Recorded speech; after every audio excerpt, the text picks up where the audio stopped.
Welcome back to the deep dive. Today, we're embarking on a really critical mission, actually. It's sort of custom built for you, our listener, an ME student, crafting an audio overview for school and district leadership. Yeah, you've got a big task ahead, Yeah.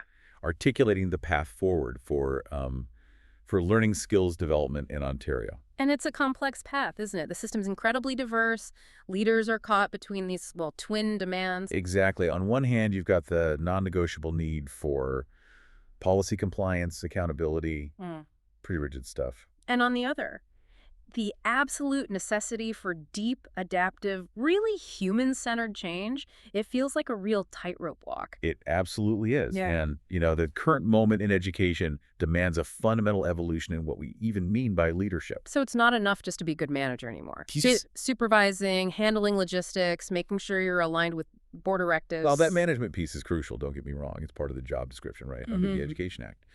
But transformative leadership today has to go way beyond that technical compliance. It needs to tackle the messier stuff. The really complex adaptive challenges, things like systemic inequity, entrenched racism, and this urgent need to build the skills, cognitive, social, emotional, that students actually need for the world they're entering.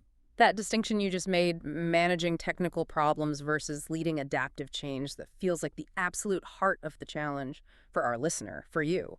It really is. Yeah. Because the traditional toolkit, relying mostly on standardized tests, rigid hierarchies, it's just not cutting it anymore. Not for personalized learning, not for systemic equity. Exactly.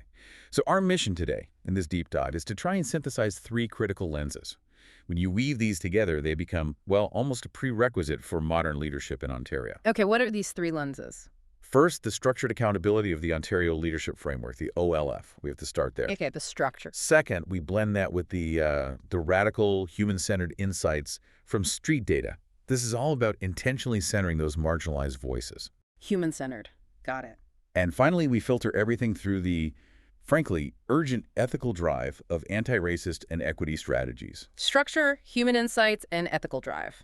Okay. And if we tie this all together, the goal isn't just about following a checklist or, collecting data for data's sake. No, it's deeper. Much deeper. Yeah. We really want to pull out the profound ethical and equity imperative for integrating these things. Why adopting what's called a pedagogy of voice, POV, is just, it's the non-negotiable. The pedagogy of voice. Yeah, radically shifting power and agency to the student. That's the bedrock for any leader looking for sustainable, transformative change in Ontario's incredibly diverse schools today. All right. Sounds like a crucial conversation. Let's jump in. So to start, every leader in Ontario, you're operating within a pretty clearly defined accountability structure. And that foundation is the Ontario Leadership Framework, the OLF. Why is understanding this framework, even though it was revised back in 2013, still so fundamental? Well, the OLF isn't just some document gathering dust on a shelf.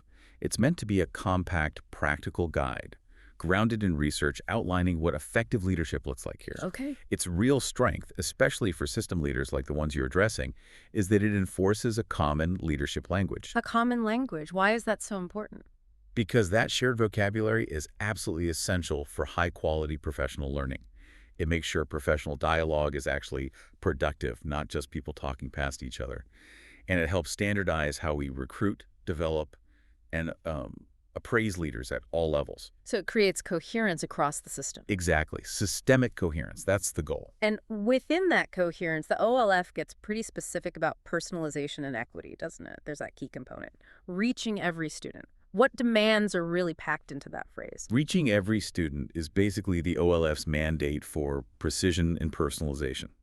It's telling leaders they have to move beyond just generalized one-size-fits-all instruction. Okay, so what does it require specifically? Three things, really. First, genuine personalization of the learning experience for each student. Second, a serious dedication to ongoing professional learning for staff. They need the tools. And third, critically, precision. Precision in diagnosis and instruction. Precision. What does that look like in practice for a leader? It means leaders have to actively oversee and coordinate the whole instructional program. They need to make sure the curriculum connects smoothly across different subjects and grade levels. Reinforce learning, avoid gaps, avoid needless repetition. And how does that connect to assessment? Because as we'll get into, the data suggests relying on just one type of assessment is, well, it's failing a lot of students. Yeah, the OLF is clear on this too. Leaders need to help staff really understand the purpose of assessment. Assessment for learning as learning and of learning, not just testing. Right, the different types. And crucially, the OLF insists on using multiple sources of evidence when you're analyzing how students are doing. You can't just rely on one test score. So looking at different kinds of data points. Absolutely. And system leaders, especially, have to prioritize identifying those students who need the most support, the ones currently being marginalized by the system. Okay. And for those leaders operating at the district or board level, the OLF points to systems thinking as a key cognitive resource.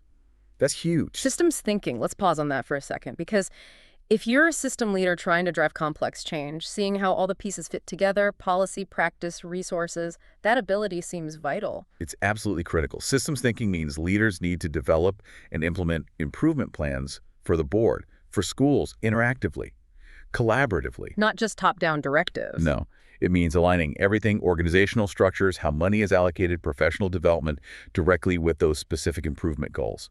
But, and this is key, it also has to allow for school-level variation. Meaning a leader has to recognize that what works in a high-needs urban school might not be the right fit for a small rural school, even if they share the same overall board goal.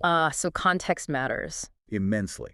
Yeah. That's where equity really starts recognizing the system needs to be flexible and respond to the local reality, not just impose uniformity. And that need for flexibility, for responsiveness, it's actually embedded in Ontario's legal framework, especially around special education, isn't it? Yes, absolutely.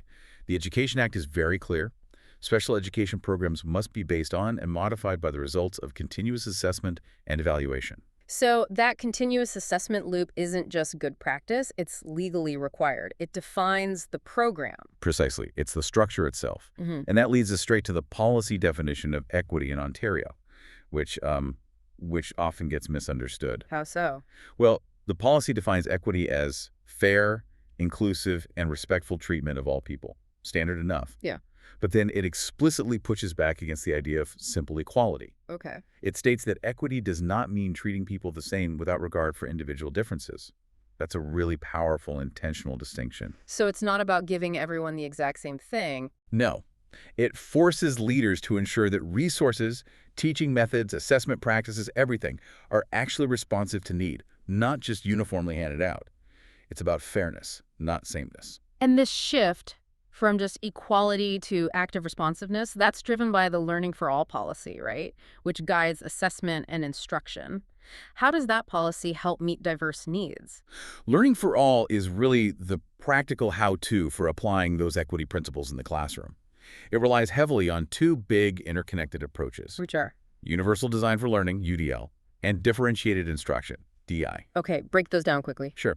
UDL is about the big picture planning, designing instruction flexibly from the very beginning to anticipate diverse needs, building in options, removing barriers proactively. And DEI? DI is the responsive part. It's the real-time tailoring of instruction based on where specific students are, their readiness, their interest, their learning profiles. So UDL is the plan, DI is the responsive action. Kind of. A truly equity-focused leader make sure their staff aren't just, aware of these terms, but are rigorously using both UDL and DI in their day-to-day planning and teaching. And to get really precise, to move from theory to action, educators have specific tools outlined in policy. The class profile seems like a key example of mandatory precision. Oh, absolutely essential. The class profile is where you gather that holistic picture of the whole class. Strengths, needs, readiness levels, interests, even socio-affective stuff. How does that help a system leader? For a system leader, looking at trends across multiple class profiles is incredibly revealing. It's not just about individual student grades. It can highlight systemic gaps. Like what? Like, are a large number of students entering grade 9 consistently weak in organizational skills? That points to a systemic issue, maybe a need for explicit instruction in executive functions earlier on, not just trying to remediate individual kids later. So it shifts the focus from fixing the child To fixing the system. Yeah. And then for students who need more targeted support, the individual student profile flows out of that class profile, right? Leading to the IEP. Yes, the individual student profile provides that deep dive needed to develop the individual education plan, IEP. And the IEP process itself is a major accountability piece. Arguably the ultimate exercise in accountability and precision within the system. It's legally governed, requires informed parental consent for assessments, mandates transition plans. Right, transition plans for almost all students by age 14. Yeah, and the IEP itself has to be completed within 30 school days of a student being placed in a spec ed program. That whole process, identification, development, review, demands serious administrative rigor and clinical precision from system leaders. They have to ensure those legal deadlines and quality standards are met consistently, Yeah. everywhere. Okay, listening to all that, the OLF, the equity policy, UDL, DI, class profiles, IEPs, it sounds like a really accountable, precise system on paper. It does, doesn't it? But here's the elephant in the room. The massive data contradiction that seems to expose a failure point in just relying on compliance. We have system data, right? Showing over 90% of students passing the standardized provincial test, the EQAO results. We can call that satellite data. Yep, looks great from orbit. High pass rates. Yeah. When we drill down, when we look at the internal classroom assessments, the day-to-day work, the teacher evaluations based on curriculum expectations, what we're calling classroom data. The picture changes dramatically. We find only about 53% of those same students are achieving at high levels, meaning levels 3 or 4, in core skills like literacy. A 40-point gap between passing a standardized test and demonstrating mastery in the classroom. That gap, that's the million-dollar question for system leaders. It absolutely forces us to ask, what exactly are our different data sources measuring, and why the huge difference? How do you, as someone advising system leaders, suggest they approach a principal who brings them those numbers? It feels like they point to two very different benchmarks being used. It really does. The provincial test, that satellite data, seems to be measuring a basic threshold of competence. It serves a purpose, fulfills a political and public accountability function, maybe. This sets a minimum bar. Right. A low bar, arguably. Incentivizing just getting students over that line. Whereas the internal classroom data, If it's designed well, based on the curriculum expectations, Yeah. it should be measuring something closer to mastery.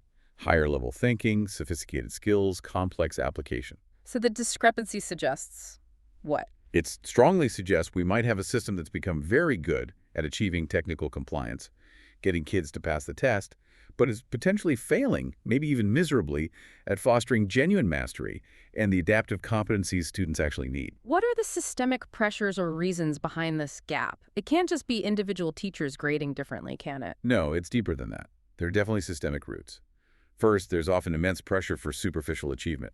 Political pressure, administrative pressure to show high EQAO scores, high satellite data. Keep the numbers looking good. Right. Second, there's frequently a lack of consistent, system-wide professional development in assessment literacy. Teachers might struggle to design truly high-quality, authentic assessments that consistently capture what levels 3 and 4 actually look like. Okay.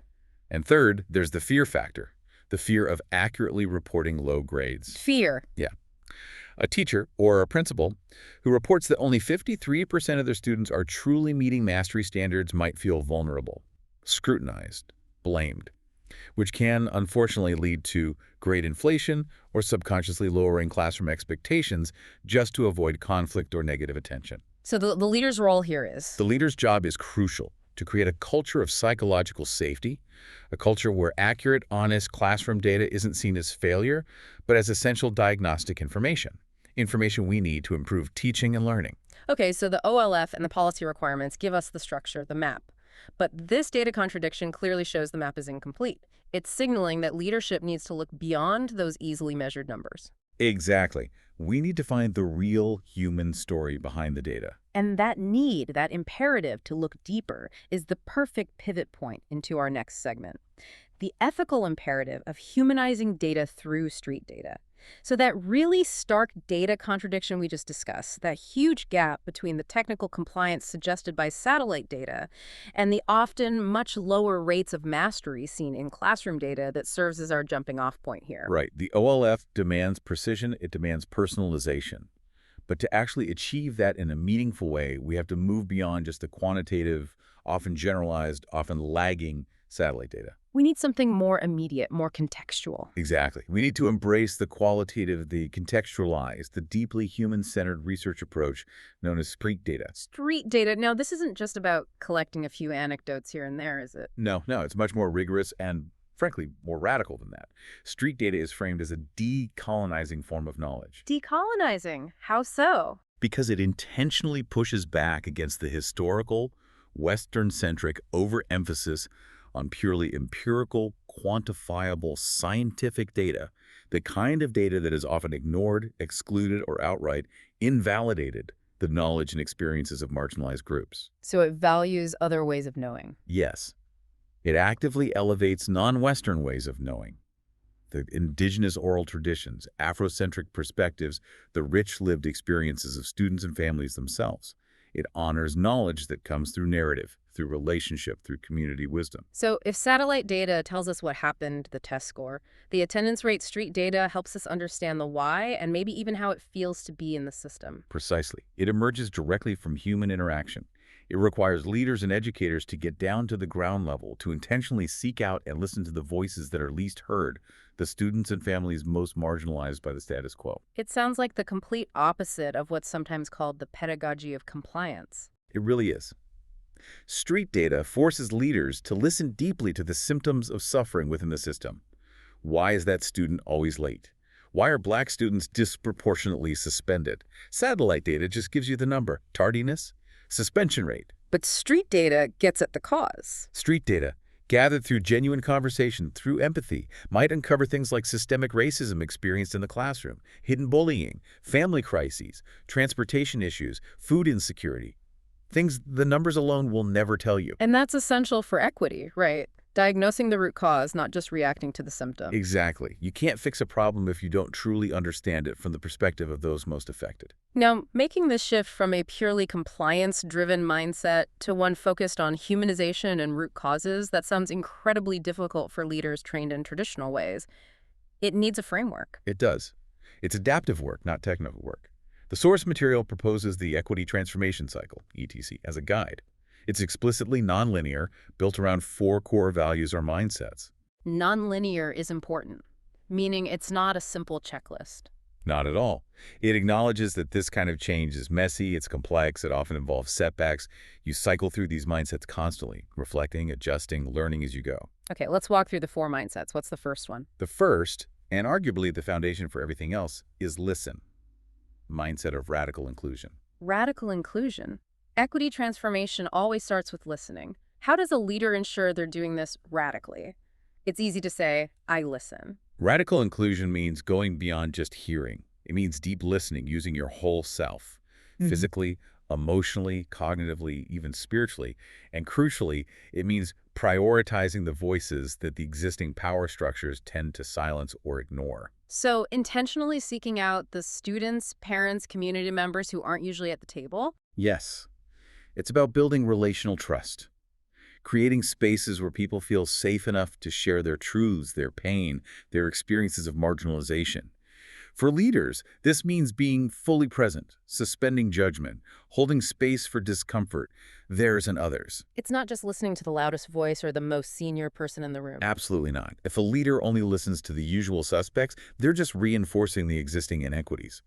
This kind of deep, intentional listening is actually political work. It challenges the status quo. I imagine this listening phase must be really challenging for leaders personally. How do you guard against your own biases, your own defensiveness, especially when you might be hearing criticism of your school or your leadership? That's where profound mindful listening and self-awareness come in. It's critical. When a leader hears feedback suggesting their school's culture or policies are causing harm, maybe perpetuating racial inequity, the natural human reaction is often defensiveness, maybe fragility. Right, wanting to explain or justify. Exactly. A leader committed to equity has to train themselves to notice that defensiveness rising, to pause, and to consciously set aside their own unchecked biases or limited cultural perspectives. They have to remember, the conversation isn't primarily about their personal intentions. It's about the impact of the system on others. That takes practice. A lot of practice. And humility. Okay, so once that deep, intentional listening has happened, the cycle moves to the next mindset. Uncover.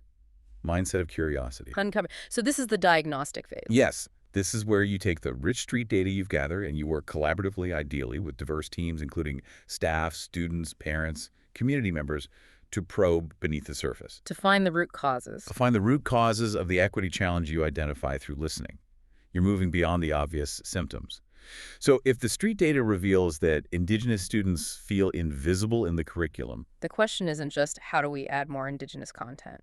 right, the deeper question, driven by curiosity, is why do they feel invisible? What are the underlying assumptions in our curriculum design? What messages are being sent implicitly or explicitly? Are there biases in the resources we use? Is there a lack of teacher training or comfort? It requires slowing down, resisting the quick fix. Absolutely. Resisting the urge to jump to solutions before you truly understand the problem. And in this phase, the qualitative street data, the stories, the experiences has to be front and center in the conversation. It guides the inquiry. Okay, listen, then uncover. What's next? Next comes reimagine, mindset of creativity. Reimagine. So we've listened deeply, we've uncovered root causes, now we need to envision something different. Exactly. And reimagine here isn't just about brainstorming nice ideas. In the context of equity transformation, it specifically involves confronting and actively disrupting patterns of white supremacy culture, particularly things like power hoarding. Power hoarding, meaning the tendency for decisions to be made by a small group at the top. Yes. So creativity in this cycle demands power sharing. Leaders must constantly work to expand who gets to make decisions. Bring students, parents, community elders, educational assistants, custodians' voices, typically excluded from strategic planning, to the table as genuine partners. That sounds potentially threatening to traditional leadership structures. The OLF emphasizes the leader's role in ensuring coherence and direction. Handing over power seems counterintuitive to that. It is a massive challenge to the traditional model. Think about something like Youth Participatory Action Research, YPR, that deliberately empowers marginalized youth to research issues affecting them and propose solutions. So the leader's role shifts. Dramatically. Yeah. The leader shifts from being the sole decider to being a facilitator, a resource allocator, someone who champions the community-generated solutions and works to remove barriers so they can be implemented. It requires letting go of control. That takes courage, which leads us, I assume, to the final mindset. It does. The final stage is move, mindset of courage. It's taking action. Yes. But it's not just any action. It's about taking tangible, specific, anti-racist, equity-driven action based on what was learned and reimagined. And acknowledging it might not be perfect. Absolutely. The cycle recognizes that action in complex systems is inherently messy. There will be imperfections. There will likely be resistance, maybe political pushback, maybe internal friction. There will be mistakes. So the courage isn't in having all the answers. No. The courage lies in the persistence, in the commitment to act anyway, to learn from the mistakes, to reflect deeply, and to adjust the course, constantly cycling back through listening, uncovering, reimagining, even when it's hard, especially when it's hard. It's about staying the course for equity even when things get uncomfortable. Exactly. A leader using this cycle, often described as a warm demander, uses their resolve and moral clarity here. They refuse to let the vital work of equity get pushed aside or siloed or treated like just another temporary initiative. It requires sustained courage. Let's circle back for a moment to the mechanics of collecting street data. You talked about deep listening. The source material highlights something striking about the power of empathy and intuition, specifically around nonverbal communication. Yes, the research on this is pretty compelling and consistent. It suggests that in conversations where emotion is involved, which is almost always the case when discussing experiences of inequity or marginalization, the actual words spoken convey a surprisingly small percentage of the meaning. How small? Some studies suggest words account for only about 7% of the meaning conveyed. Only 7%. So where does the rest come from? The other 93% comes through nonverbal channels, about 55% through body language, posture, gestures, facial expressions, and about 38% through tone of voice, pitch, volume, cadence. Wow. 93% nonverbal. That's a huge wake-up call for any leader, especially now with so many interactions happening virtually. If you're trying to gather sensitive, qualitative street data, you have to be attuned to much more than just the words. You absolutely do. You need to be fully present, physically and emotionally, to pick up on those subtle cues. This is why techniques like empathy interviews are considered a cornerstone of gathering good street data. Empathy interviews. What's the goal there? They're specifically designed not just to get information, but to access and understand a person's feelings, their underlying perception, their lived experience related to whatever systemic challenge you're exploring. And the leader's role during such an interview. The leader, or interviewer, must practice intense self-awareness, monitoring their own body language, their own tone. Are they leaning in, making eye contact? Or are they checking their watch, looking distracted, maybe signaling judgment or impatience non-verbally? Because if the leader's tone subtly conveys skepticism or disbelief, The speaker will likely shut down. That relational trust evaporates, and potentially 93% of the real meaning, the deep street data, is lost. The absolute focus has to be on honoring the speaker's emotional reality and building that safe connection. okay, so all this incredibly hard work, the radical inclusion, the deep listening, the uncovering, the reimagining, the courageous action, the empathy, it's all in service of creating a different kind of learning environment, which brings us to the ultimate goal, the pedagogy of voice. POVI. Why is POVI described as a non-negotiable pedagogical reorientation? That sounds pretty strong. It is strong, and intentionally so, because POVI represents a fundamental shift in the power dynamics of the classroom and the school. Yeah. It's a move away from the old industrial model teacher as the expert pouring knowledge into passive student vessels. The sage on the stage model. Right. POVI flips that. It shifts the locus of learning, the center of gravity, to the student's voice, their experiences, their questions, their agency. It allows them to shape the learning, the assessment, the entire experience in meaningful ways. So it goes beyond just academic metrics or compliance. Far beyond. The goal of POVI is to foster healing, especially for students marginalized by traditional schooling, deep cognitive growth, and a genuine sense of agency. It's about developing whole human beings, not just compliant test takers. And POVI itself is built on 3 core pillars, right? 3 interconnected components leaders need to understand. Yes, identity, belonging, and efficacy. Okay, let's touch on each. Identity. Identity means the student feels their unique ways of being, knowing, and learning. Their cultural background, their personal history, their funds of knowledge are not just acknowledged, but are actively valued and integrated into the curriculum and the life of the classroom. They see themselves reflected. Makes sense. Second, belonging. Belonging is that feeling of being seen, respected, cared for, even loved within the learning community. It means feeling safe physically, emotionally, intellectually, free from harm, microaggressions, or the fear of judgment. It's knowing you are an essential member of the group. And third, efficacy. Efficacy is the outcome of having your identity affirmed and feeling like you belong. It's that internal sense of power, the belief that your voice matters, that you can influence your own learning, solve problems, and make a positive difference in your community and the world. It's the antidote to feeling powerless or voiceless. Identity, belonging, efficacy. When a student has all 3, They transform. They move from being what the sources call a dependent learner, just focused on filling requirements, fixing errors, complying with the teacher, to becoming an active intellectual, a critical thinker, a creative problem solver, an agent of their own learning.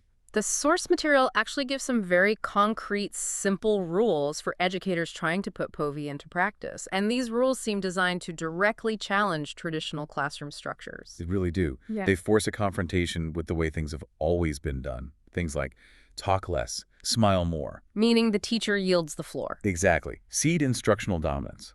Another is questions over answers. Shift the responsibility for inquiry to the student. Right. Also, ritualize reflection and revision, valuing the learning process over just the final product. Make learning public, creating authentic audiences beyond just the teacher. And circle up. Circle up. Yeah, literally arranging the space, often in circles, to create a non-hierarchical, more democratic, community-based learning structure. Breaking down the front-facing model. These all push against the grain. But the final rule seems the most disruptive, especially for a system so focused on accountability metrics. Feedback over grades. Ah, yes. That one hits right at the heart of the conventional system, doesn't it? It's a direct challenge to what we might call the transactional, grade-driven model of schooling. The sort of econometric rating system trying to boil complex learning down to a single number or letter. Exactly. Street data and the whole philosophy of POVI tells us that the primary engine of learning isn't the grade. It's timely, specific, actionable feedback. Feedback that students can actually use to understand where they are, where they need to go, and how to get there. So the focus shifts from judging to developing. Precisely. When grades become the be-all and end-all, they often shut down learning. They reduce the student's own critical judgment. They encourage playing it safe. They reinforce compliance over intellectual risk-taking. So if a leader truly wants to foster mastery, agency, identity, belonging, efficacy, They have to be willing and find the courage to shift the culture, to champion rich, descriptive, formative feedback as the primary currency of learning, and to de-emphasize or even radically rethink the role of traditional grades. That's a massive political and cultural lift. It requires significant leadership courage to even attempt, let alone sustain. Okay, so we've laid out the necessary structure with the OLF. We've explored the ethical process driven by street data and the equity transformation cycle, and we've identified the ultimate goal, creating a pedagogy of voice. Structure, process, and purpose. Right. But now we need the how. What's the engine that actually drives this kind of deep adaptive change within a school or a district, the mechanism leaders use? That mechanism is collaborative inquiry. CI. CI provides the practical, ongoing structure for teams to move from just talking about change or complying with mandates to actually transforming practice. So CI isn't just another committee meeting that produces a report. Definitely not, if it's done well. Hmm. True CI is professional learning that's deeply embedded in praxis. Praxis. Yeah, that cyclical integration of constant critical reflection with intentional informed action. It's learning by doing, reflecting on the doing, and then adjusting the doing based on that reflection. How does it work in practice? Typically, a CI team, teachers, maybe administrators, support staff, comes together around a specific, persistent student learning challenge that they've likely identified through their street data work. They formulate an inquiry question. Okay. Then they collaboratively collect various kinds of evidence, remember triangulation. They analyze that evidence to get at root causes. They research and plan a change in practice or an intervention. They implement it. They collect more evidence to see the impact, and then they reflect, adjust, and refine. It's a continuous loop. It sounds rigorous, but you mentioned earlier that confronting our own practice is incredibly hard. You talked about the incongruence between espoused theories and theories in use. That feels like the trickiest part of CI for a leader to navigate. It absolutely is the hardest part. It's profound, often uncomfortable, organizational labor.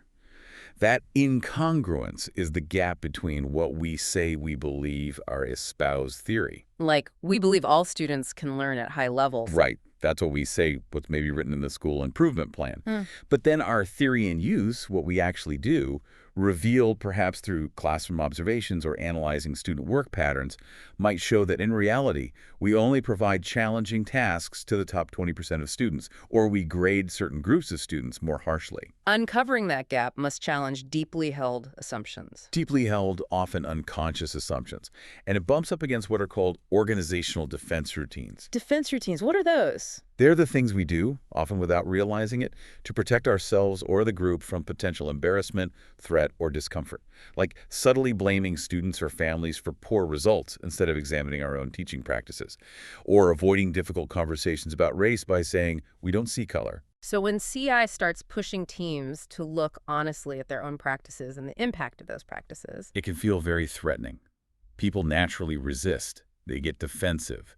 That's where the leader's role is critical. They need the facilitation skills, the political fortitude, the sheer persistence to stay the course. to manage the discomfort and keep the inquiry focused on the evidence, not on blame. Exactly. And to model vulnerability themselves. CI has to be structured in a way that anticipates and works through that defensiveness, not shuts down because of it. And a key part of keeping it rigorous and validating the street data insights is how evidence is collected. You mentioned triangulation earlier. Leaders need to ensure teams aren't just relying on easy-to-get numbers, like test scores. Yes. Triangulation is non-negotiable for robust CI. It means deliberately collecting and comparing evidence from at least 3 different vantage points, typically observation, conversation, and student products. Okay, let's use an example. Say a CI team is inquiring into how can we improve students' ability to construct evidence-based arguments in grade 10 history? How would they triangulate? All right. Observation might involve peer observations or administrators visiting classrooms, specifically looking for how argument skills are being taught and practiced. Are students engaged in structured debate? Are they getting feedback on their reasoning? Okay, observation, then conversation. Conversation would involve talking directly to students, maybe through focus groups or empathy interviews, asking them, How confident do you feel building an argument? What parts are hardest? Do you feel the feedback you get helps? You're getting their perspective, their experience. And finally, student products. Right. This is looking at the actual work students produce, essays, presentations, debate notes, maybe even graphic organizers. Analyzing these artifacts, probably using a shared rubric focused on argumentation skills, to see if the quality is actually changing over time as the team implements new strategies. So by comparing the data from observations, conversations, and student work. Yeah. You get a much richer, more reliable, more nuanced picture of what's really happening and whether the changes being made are actually effective. It protects against drawing conclusions based on just one potentially misleading data point. Now, as leaders are guiding this complex, often uncomfortable CI work focused on equity, the source material warns about subtle forms of resistance, things called equity traps, things that look good on the surface but actually undermine real change. Yes, these traps are insidious because they often feel like progress, but they keep the system stuck. A common one is the trap of doing equity. Doing equity. This is when equity work gets reduced to a series of superficial, performative tasks. Buying the diverse posters, holding the one-off multicultural fair, implementing a new reporting checklist. It treats equity like a technical problem to be managed through activities, rather than a deep, adaptive challenge requiring fundamental shifts in culture, mindset, and power. So it lets people check the box without confronting the root causes identified through street data. Precisely. It avoids the messy, difficult work of examining beliefs, biases, and systemic barriers. Another trap mentioned is siloing equity. How does that play out? This is also very common. Siloing equity means locating all the responsibility for this work in one place. Maybe one specific policy document, one dedicated committee, the equity committee, or even one person, like an equity officer or a dean of culture. Why is that a trap? Doesn't it show commitment to have a dedicated person or team? It can look like commitment, but it fundamentally fails to grasp the systemic nature of inequity, especially racism. True equity transformation requires everyone in the system to see it as their work. It needs to be woven into curriculum teams, budget decisions, hiring practices, school climate initiatives everywhere. Not just the job of the equity committee. Right. If it's siloed, everyone else can implicitly think, oh, they're handling the equity stuff. And they don't feel the need to examine their own practice or area of responsibility through an equity lens. The CI process and the ETC framework we discussed are designed specifically to counteract this siloing by making the work collaborative, ongoing, and central to everyone's role. Okay, so this deep adaptive work, driven by CI, focused on POV, is happening. But now, it's intersecting dramatically with rapid advancements in technology. Let's shift to that second major theme for leaders, integrating AI and technology for learning skills development. Yes, technology and AI specifically is becoming increasingly unavoidable in education. And the first thing to say is that technology, used thoughtfully, can be a powerful equity tool. How so? Well, think about assistive technologies, AT, first. These are often legally mandated and are absolutely fundamental for inclusion. They help reduce or eliminate barriers for students with disabilities, SWDs. Text-to-speech for students with reading difficulties, speech-to-text for students with writing challenges, graphic organizers for students with executive function issues. For students with specific challenges like developmental language disorder, DLD, or speech sound disorders, SSDs, AT can be transformative. It allows them to access the curriculum and demonstrate their knowledge despite their disability. Exactly. It ensures their disability doesn't automatically prevent them from engaging with complex ideas or showing what they know and can do. That's a baseline equity function. Okay, beyond basic AT, how are the newer AI-driven tools fitting into the OLF's mandate for precision and personalization? AI is being baked into many systems already. Lots of learning management systems like Schoology or IXL use algorithms to track student progress and suggest customized content or practice exercises. Adapting based on performance. Right. And then you have more sophisticated adaptive learning platforms, things like ELICEX in math or Freckle for literacy in math that use AI more dynamically. They constantly monitor student interactions, diagnose very specific skill gaps in real time, and then recommend personalized instructional pathways or next steps. So they act almost like individual tutors adjusting on the fly. In a sense, yes. Highly specialized, tireless digital teaching assistants. Used well, it can definitely help teachers achieve that level of diagnostic precision and personalization that the OLF calls for, especially in diverse classrooms. Let's get specific about developing core academic skills like rating. The National Assessment of Educational Progress, NAEP, in the US, for example, outlines key criteria for good writing. Can AI help students develop those skills? Yes, the NAE key criteria are useful benchmarks: organization of ideas, development of ideas, and language facility conventions. And AI tools are emerging that can support students, particularly struggling writers, across all three areas, often acting as scaffolds. Okay, take organization of ideas, the planning, the structure, the flow. How can AI help there? There are AI outlining tools, like TextBuddy AI or a ref's outline generator, that can help students brainstorm, structure their thoughts logically, sequence their points, and even identify potential gaps or weaknesses in their planned argument before they start writing. That could be huge for students who struggle with executive function or just getting started. Absolutely. It provides structure and lowers that initial hurdle. What about development of ideas, the actual content, the elaboration, the evidence? Here, tools like Quillbot, or even some features within larger AI writing assistants, can prompt students to elaborate. They might suggest adding specific examples, using stronger evidence, defining key terms, or considering counter-arguments. They can help students flesh out their ideas. With the caveat that the student still needs to do the thinking, right? Crucially, the AI can prompt, but the student has to generate the substance. Used carefully, though, it can provide scaffolding for students who know what they want to say, but struggle with the academic language or structure to say it effectively. And the third area, language facility and conventions. Grammar, spelling, sentence structure, word choice. This seems like AI's sweet spot right now. It definitely is. Tools like Grammarly, Ginger, even newer ones like EditGPT, are very effective at automating the checking of conventions. They act like sophisticated proofreaders, catching errors in grammar, punctuation, spelling, and even offering suggestions for improving sentence fluency or word choice. How does that help the teacher? It can be transformative for teacher workload and focus.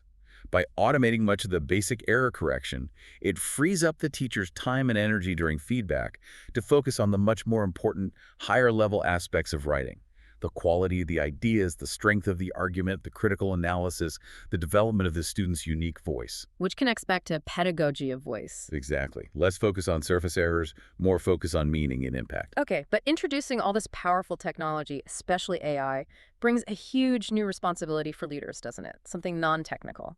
The need for AI literacy. Oh, absolutely critical and urgent. Leaders cannot just deploy these tools and assume everyone's staff and students knows how to use them effectively, ethically, and safely.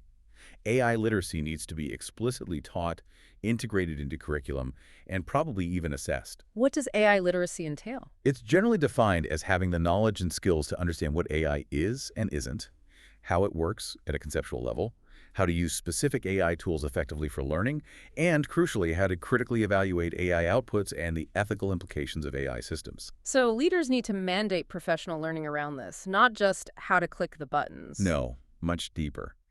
It has to include critical assessment of the tools themselves, their potential biases, their impact on learning, and the ethical considerations, especially around data. Let's talk about that critical evaluation. What principles should guide leaders and teachers when choosing and using AI tools, particularly regarding student data? The guiding principles have to be centered on ethics and equity. Before adopting any tool, leaders and teachers must ask hard questions, prioritizing things like data privacy. Where is student data stored?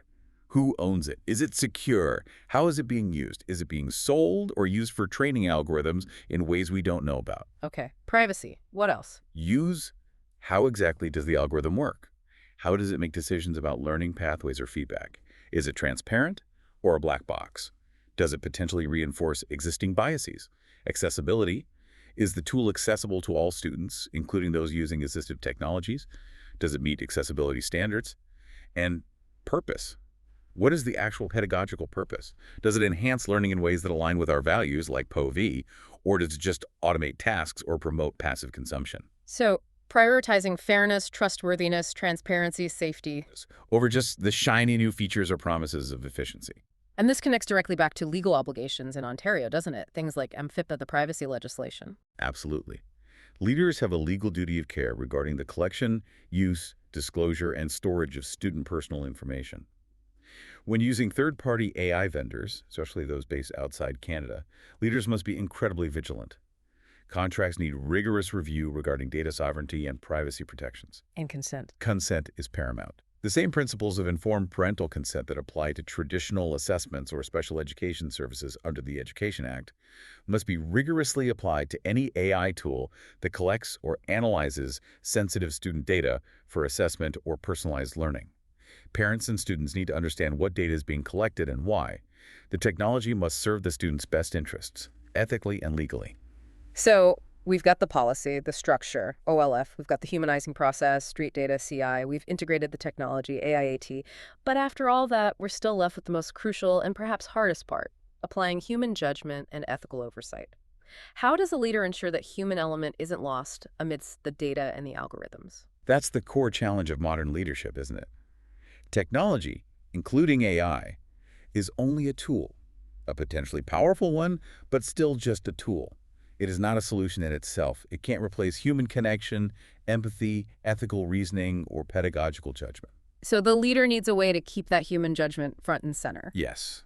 And the concept of the warm demander leader that came up in the street data discussion is highly relevant here. Remind us what defines a warm demander leader in this context of equity, transformation, and now technology. A warm demander leader combines high expectations with genuine care and belief in others. They expect competence, growth, and commitment to equity from their staff, but they also actively build relationships and convey their unwavering belief that their colleagues can meet those expectations. How do they operate?